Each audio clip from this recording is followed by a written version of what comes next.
वालेकुम and very good morning. कमर जमान कायरा साहब हमारे साथ मौजूद है, पार्टी के सीनियर रहनुमा। सर कैसे हैं आप? जी खैरियत से, आप खैरियत से हैं? शुक्र अल्हम्दुलिल्लाह। कायरा साहब ज़रियाब राजपूत अर्ज कर रही हूँ, फरमाइएगा कि पाकिस्तान में आम इंतखाबात की तारीख का ऐलान तो हो गया 8 फरवरी इंशाल्लाह 2024। प्लेइंग लेवल फील्ड आपको लग रहा है कि तमाम पार्टियों के लिए यकसा है या फिर किसी तरफ पलड़ा ज्यादा भारी है? हाँ देखिए, ये सवाल करने की जरूरत पेश नहीं आनी चाहिए अगर लेवल प्लेइंग फील्ड हो।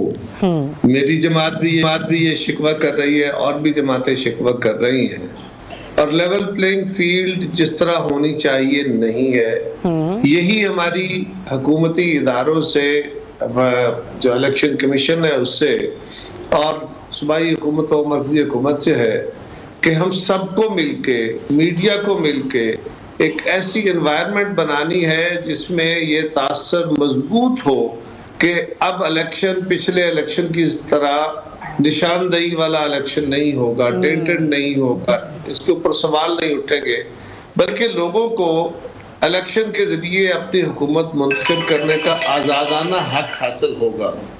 ये हम करेंगे तो इलेक्शन के जरिए जो हुकूमतें तश्कील पाएंगी वो अवाम की सही नुमाइंदा हुकूमतें होंगी। इसलिए कि शहरियों को रियासत का हिस्सा बनाने का एक बुनियादी अंसर वोट है, यानी वोट के जरिए मैं अपनी वो इख्तियार इस्तेमाल करता हूँ, अपना हक़ शहरियत इस्तेमाल करता हूँ कि मैं किस जमात को या किस शख्स को अपना नुमाइंदा मुकर्रर करता हूँ अगले 5 साल के लिए। तो ये आज़ादाना माहौल में होना चाहिए।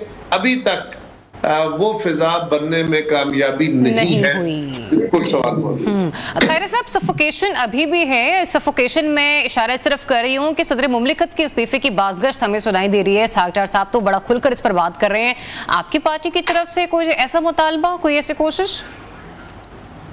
देखिए, सदर मुमलिकत के कुछ इश्यूज के ऊपर लोगों ने सवाल उठाए हैं। बेहतर होता कि सदर मुमलिकत अपनी पार्टी वाबस्तगियों से बड़े रहते। देखिए, ये किसी शख्स से तवक्को करना है कि वो स्पीकर होके न्यूट्रल हो जाएगा या सदर होके एब्सोल्यूट न्यूट्रल हो जाएगा, तो ये मुमकिन नहीं होता। लेकिन उनको अपने कंडक्ट में, अपने फैसलों में बहरहाल जमात का ये बोझ उठाना होता है कि तासर ये हो कि वो न्यूट्रली फैसले कर रहे हैं। अब वो किसी जमात के नहीं बल्कि मुल्क के सदर या स्पीकर के तौर पे काम कर रहे हैं। ये एक तासर है, वरना उनका ताल्लुक भी किसी जमात से होता है। वो किसी जमात के बनाए हुए, चुने हुए होते हैं और कल फिर उन्हें वही उसी जमात में जाना होता है। लेकिन इसी के दरमियान बैलेंस करना जरूरी है।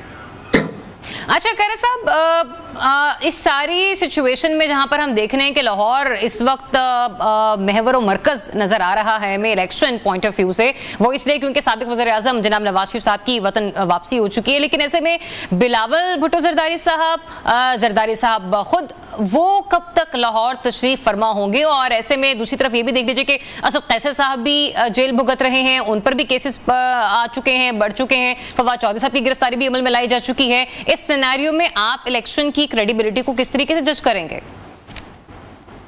देखिए, पहली गुजारिश ये है कि लाहौर में एक्टिविटी, क्योंकि मियां साहब तशरीफ लाए, उनका जलसा हुआ, उनकी जमात की मीटिंग्स हो रही हैं, वो बेस्ड लाहौर में है। मेरी जमात की क़यादत बेस्ड कराची में है, लिहाजा उनकी एक्टिविटीज ज्यादातर पार्टी मीटिंग्स, इस वक्त मीटिंग्स का माहौल है, वो कराची में है। सो लाहौर को मरकज और महवर कहना मुनासिब नहीं है। बिल्कुल लाहौर पंजाब का दिल है और पाकिस्तान की सबसे जो ज्यादा सीटें हैं उनका फैसला पंजाब से होना होता है। लेकिन मुख्तलिफ क़यादतें जो हैं, मौलाना फजलुर रहमान साहब लाहौर नहीं बैठेंगे, वो इस्लामाबाद या पेशावर बैठेंगे, इस तरह बाकी जमातों की क़यादतें भी हैं।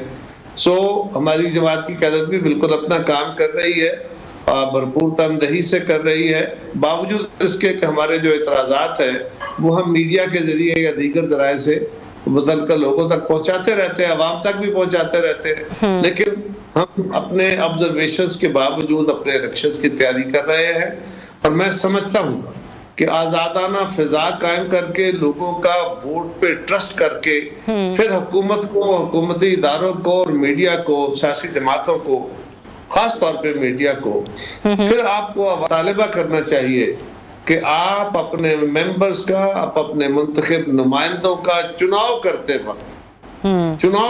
वक्त न सिर्फ अपनी वाबस्तगियां, अपनी बिरादरियां, अपने कबीले, अपने काम, अपने तासुबात देखे, बल्कि वो अहबाब जिनको अब वोट करने जा रहे हैं, जिनको चुनाव के जरिए आप असेंबली में भेज रहे हैं, उनकी अहलियत और काबिलियत भी देखे, उनका माजी भी देखे, उनके साथ गुफ्तगू करके, उनको सुन के, उनका मुस्तकबिल का लाए अमल भी समझे। तो अब ये लेकिन लाए अमल की जहां पर आपने बात की ना, मुस्तकबिल का लाए अमल, कायरा साहब मुझे ये बताइए आपकी पार्टी कब तक मंशूर सामने लाने का इरादा रखती है? डेफिनेटली किसी भी सियासतदान के लिए ये जो 3 महीने हैं इलेक्शन से पहले के, वो 3 साल के बराबर ही होते हैं एक तरीके से देखा जाए। उसने कायल करना है आवाम को, जाकर उसके हलकों में अपने वोटर को जो है उसने बताना है, जैसे कि आप खुद बात करें। तो कब तक पार्टी मंशूर सामने आने का अंदेशा है पाकिस्तान पीपल्स पार्टी का? इम्कानात कब तक है? शुक्रिया, आपने अंदेशे के बाद इम्कान कह दिया। जी, माय मिस्टेक कर रहे साहब, माय मिस्टेक। अच्छा, तो गुजारिश है कि मैनिफेस्टो हमारा तैयार ऑलमोस्ट हो गया है। अच्छा, जब इलेक्शन कैंपेन आप किक स्टार्ट करते हैं ना, तो साथ ही आप मैनिफेस्टो देते हैं। अब बहुत सारे दोस्तों की ये सवाल है कि कैंपेन अभी गर्मा गर्मी नजर नहीं आ रही। अच्छा, वो माहौल नहीं बन रहा। उसकी वजह यह है कि इलेक्शन इतना महंगा प्रोसेस है, इतना मुश्किल प्रोसेस है, इतना थका देने वाला काम है कि लंबा इलेक्शन 4 महीने का ये अफोर्ड नहीं होता, ना इंडिविजुअल्स से ना पार्टी से। इसलिए जब वो होगा तो फिर एक और सवाल होगा कि जी इतने अखराजात कहाँ से कर रहे हैं, फलां क्या हो रहा है। तो मैं समझता हूँ कि इसका एक मुनासिब वक्त जो है उसी पे, अभी तो क्योंकि जमातों की कैंपेन तो जारी हो गई, अब उसके शेड्यूल शुरू हो जाएंगे, मैनिफेस्टो आ जाएगा। कायरा साहब, आपकी गुफ्तगू इतनी मुदल्लिल होती है, यकीन जानिए कि अगर पूरा घंटा भी मुझे मिले तो मैं चाहूंगी कि मैं आपका इंटरव्यू कंडक्ट करती रहूं, लेकिन मेरे पास वक्त बड़ा मुख्तसर है। छोटा सा एक जवाब मुझे दे दीजिए जाते जाते कि आपको क्या लगता है, ये तय हो चुका है कि अगले वज़ीर आज़म जो हैं वो मियां नवाज शरीफ साहब होंगे या फिर बिलावल साहब ही हम अगले प्राइम मिनिस्टर देखेंगे? पाकिस्तान पीपल्स पार्टी का मौक़िफ़ और आपका नजरिया। एक लाइन में मैं जवाब देता हूं। पहले आपने एक सवाल किया था असद कैसर साहब और फवाद चौधरी साहब का। पाकिस्तान का कोई भी शख्स अगर किसी कानूनी इशू में मुलव्वस है तो उसके खिलाफ केस होना है तो उसको गिरफ्तार करना और बात है। अदरवाइज किसी को भी गिरफ्तार करके उसको इलेक्टोरल प्रोसेस से बाहर करना या दबाव में लाना मुनासिब बिल्कुल नहीं है, गलत है। दूसरी बात, किसी का फैसला नहीं हुआ, हर जमात का अपने अपने लीडर के बारे में फैसला है। फैसला अवाम का होगा कि अवाम जिसको वोट देते हैं, जिसके पास मेजॉरिटी होगी, और अगर मेजॉरिटी नहीं होगी और जो जमात अलायंस बेहतर बना लेगी उसका लीडर जो है वो वज़ीर आज़म होगी। बहुत मेरी जमात के बिलावल साहब के बारे में होगी। ठीक है, चले लेट्स सी कि बिलावल साहब का जो है वो हम उन्हें देखेंगे सामने फुल फ्लेश आते हुए और इस बात का इजहार करते हुए कि उनकी स्ट्रेटजी होगी आने वाले आम इंतखाबात से रिलेटेड।